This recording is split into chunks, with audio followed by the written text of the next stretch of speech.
the most impressive team you've seen so far? The Vikings, I think. To me, it's you look at some of the things they didn't have last year and you watch them in practice, like it's very easy to forget Dalvin Cook because he only played a month last year. Right.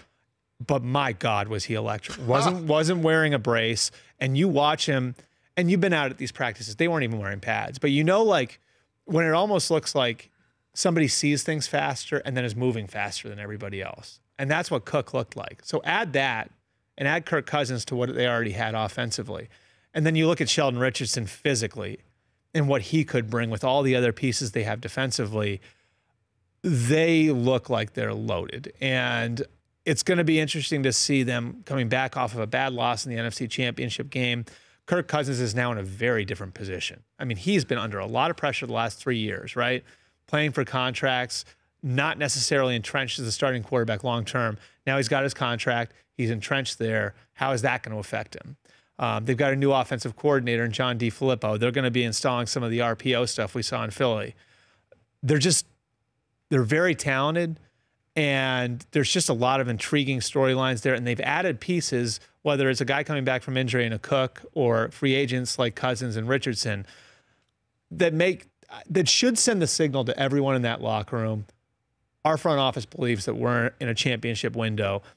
There's pressure on us to win now. But then there's the guy that Barr knocked out last year. Right.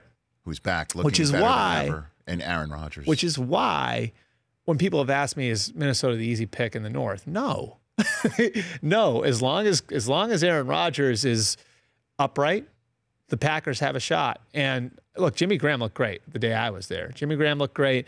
They brought in Mercedes Lewis. One of the things that a couple people there pointed out to me is when we've had great success offensively, we've generally had 2 tight ends. It's allowed us to play some matchups with Aaron. Devontae Adams looked great the day I was there. And they've made an interesting hire in adding Mike Pettin. You know, they've been mediocre on defense the last few years. Dom Capers had been there for 9 years.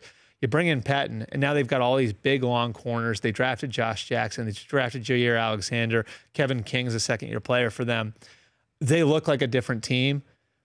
You know, like it has for the last 10 years. Everything boils down to whether or not Rodgers is healthy. But if he is, you can't count him out. Is it true he gave up dairy in Wisconsin? Is that true? Are you allowed to do that? Yeah, it's you know what he like so he explained this to me. He said when you get injured like that, you come to a crossroads and you decide, okay, I'm either dreading going through the rehab and getting myself back in the field, or I can't wait to get back. And he said that he immediately got that feeling, I can't wait to get back. And what was so interesting about it was he said to me, like, he couldn't, like, I can't use that chip from 2005 anymore, right? Like that chip on his shoulder, being in the green room, watching 23 picks come and go, and he's not coming off the board. That was what drove him early in his career, and that's gone now. And so he said his motivation now is longevity, is can I get to 40 years old and be playing at this level? And one of the people that he's used as a resource in order to get there has been Tom Brady. And so he's following a lot of now it's not to the, I mean, it may not be like the avocado ice cream and all that stuff, but he's following a lot of what Tom Brady did now to try and get himself to playing at 40 because that's sort of his new challenge. The Rich Eisen Show, weekdays at noon Eastern on Audience.